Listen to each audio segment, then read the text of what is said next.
Hello मेरे प्यारे दोस्तों, आप सभी को मेरे YouTube चैनल कहानी का खजाना में स्वागत करती हूँ। आई होप आप सभी लोग खुश होंगे, स्वस्थ होंगे। चलिए दोस्तों, आज आप सबको मैं एक नई कहानी सुनाती हूँ। ये कहानी करीब 6 साल पुरानी है। तब मेरी शादी को 2 साल हो गए थे और हमारी शादीशुदा जीवन बहुत ही प्यार से कट रहा था। मेरी पत्नी एक इंटरनेशनल कंपनी में जॉब करती थी और मैं एक फैक्ट्री में मैनेजर के पद पर नियुक्त था। एक दिन मैं ऑफिस में काम कर रहा था, तभी अचानक से मेरा फोन बज उठा। मैंने देखा एक अननोन नंबर से फोन आया है। मैंने जैसे ही हेलो बोला, दूसरी तरफ से आवाज आई, हाय जीजू, कैसे हो, पहचाना मुझे? मैं सोच में पड़ गया कि मेरी तो कोई साली है ही नहीं, तो ये नई साली कहाँ से टपक पड़ी। मैंने कहा, माफ कीजिएगा, मैंने आपको पहचाना नहीं।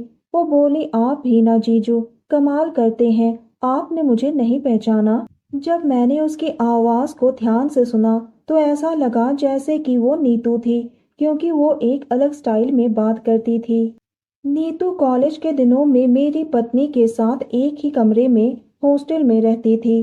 वो मेरी पत्नी से जूनियर थी। मेरी पत्नी को वो दीदी कहकर बुलाती थी।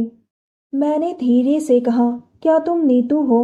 उसने कहा, थैंक गॉड जीजू, आपने मुझे पहचान लिया। मुझे तो लगा था कि आप मुझे भूल ही गए हैं। मैंने कहा, नीतू, ऐसी कोई बात नहीं है, वो मैं थोड़ा काम में बिजी था और तुम्हारा फोन ऐसे अचानक आएगा इसका मुझे बिल्कुल भी अंदाजा नहीं था। मैंने कहा, तो साली साहिबा आज हमको कैसे याद किया? तो उसने कहा कि वो पुणे से मुंबई आ रही है, उसका एक इंटरव्यू है। मैंने उसको पूछा कि तुम कब आ रही हो?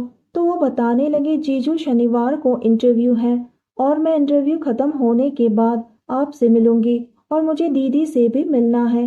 काफी समय हो गया उनसे बात तक नहीं हुई, मुझे उनकी बहुत याद आती है। मैंने बोला, ठीक है, इंटरव्यू खत्म होने के बाद तुम मुझे फोन कर देना, मैं तुम्हें लेने आ जाऊंगा। वैसे भी शनिवार को मैं घर पर अकेला ही होता हूँ।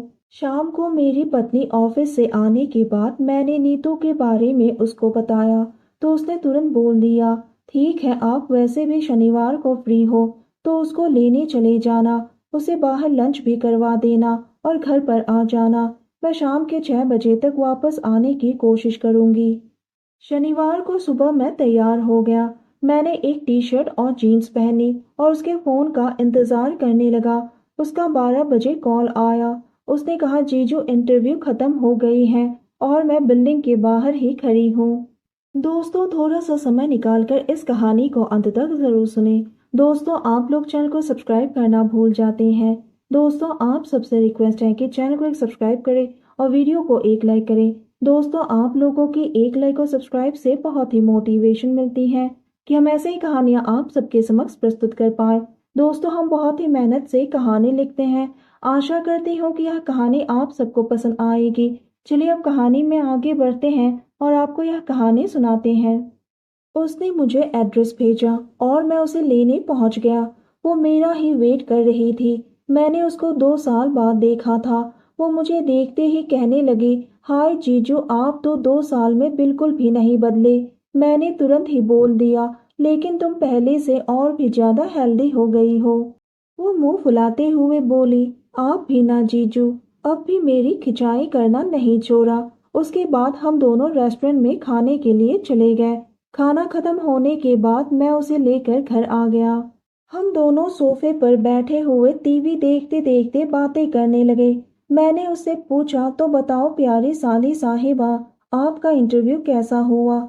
उसने कहा, जीजू, इंटरव्यू तो ठीक हुआ है और कंपनी ने कहा कि 1 हफ्ते के लिए इंतजार करना होगा, उसके बाद ही पता चलेगा कि मुझे जॉब मिलेगा कि नहीं। मैंने अपनी पत्नी को फोन लगाया तो उसने कहा कि वो ऑफिस के काम में बिजी है, वो 6 बजे तक पहुंच जाएगी। उसे ऑफिस से घर आने में लगभग 1 घंटा समय लग ही जाता है। मैं बस नीतू को ही देख रहा था। उसको पता चल गया कि मैं उसे घूर रहा था, तो वो उठ के रसोई में पानी पीने के लिए चली गई और मैं भी उसके पीछे पीछे गया। पता नहीं क्यों, लेकिन मैं अपने आप ही नीतू की तरफ खींचा चला गया। मैंने धीरे से उसको पीछे से ही अपनी बाहों में भर लिया। वो बोली, जीजू, बस भी करो ना। मैंने उसे प्यार से कहा, तुम बहुत ही खूबसूरत लग रही हो। उसने भी जवाब में कहा, अगर मैं इतनी खूबसूरत ही हूँ तो आपने दीदी से क्यों शादी की? आपको तो मुझसे शादी करनी चाहिए थी। उसकी आंखें बता रही थी कि वो मेरा साथ पाकर बहुत ही खुश है।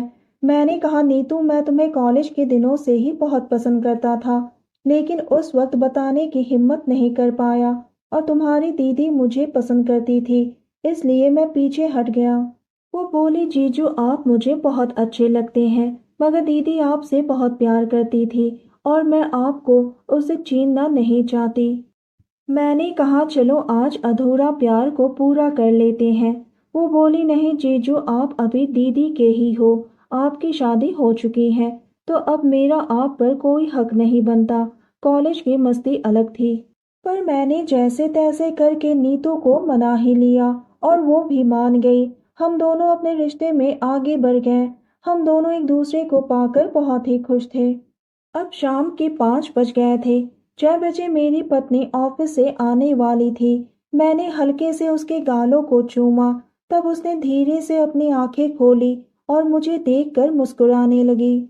वो कहने लगी, जीजू ये सच है कि शादी से पहले मैं आपको पसंद करती थी, लेकिन दीदी से शादी होने के बाद मैंने आपको अपने दिल से दूर करने की कोशिश की, लेकिन अब आपने फिर से मेरे दिल में जगह बना ही ली। उसने कहा, जीजू हमने ये गलत किया ना। मैंने कहा, प्यार में सब जायज है। उसने कहा, प्यार तो मैं आपसे करती थी, मगर आज जो हो गया सो हो गया। हम दोनों बिना कुछ बोले टीवी देखने लगे। थोड़ी देर में मेरी पत्नी आ गई। वो मेरी पत्नी से लिपट गई। उसकी आंखों से आंसू निकल गए। मेरी पत्नी ने पूछा तो वो बोली, 2 साल के बाद आपसे मिले हैं तो खुशी के आंसू हैं। थोड़ी देर बाद हम सब ने मिलकर रात का खाना खाया और वो खाना खाकर गेस्ट रूम में सो गई। सुबह होते ही नीतू तैयार हो गई और नाश्ता करके मुझे बोली, जीजू मुझे स्टेशन तक छोड़ दो, और मैं उसे छोड़ने के लिए गया। रास्ते में उसने बोला, जीजू मैं आपको बहुत पसंद करती हूँ, आपका प्यार मैं हमेशा याद रखूंगी, और आपको भी। मैंने भी कहा, मैं भी तुम्हें बहुत पसंद करता हूँ, और मैं उसे ट्रेन में छोड़कर आ गया। उसके बाद से हमने कभी दोबारा मुलाकात नहीं की। तो दोस्तों, यह कहानी सुनने के बाद आप सबकी क्या राय है, हमें कमेंट करके ज़रूर बताइए, और साथ ही इस वीडियो को एक लाइक करें, चैनल को एक सब्सक्राइब करें और नोटिफिकेशन बेल को भी ज़रूर दबाएं, ताकि अगली अपडेट सबसे पहले आपको मिले। दोस्तों, आपकी एक लाइक और सब्सक्राइब से बहुत ही मोटिवेशन मिलती है कि हम ऐसे ही कहानियाँ आप सबके समक्ष प्रस्तुत कर पाए।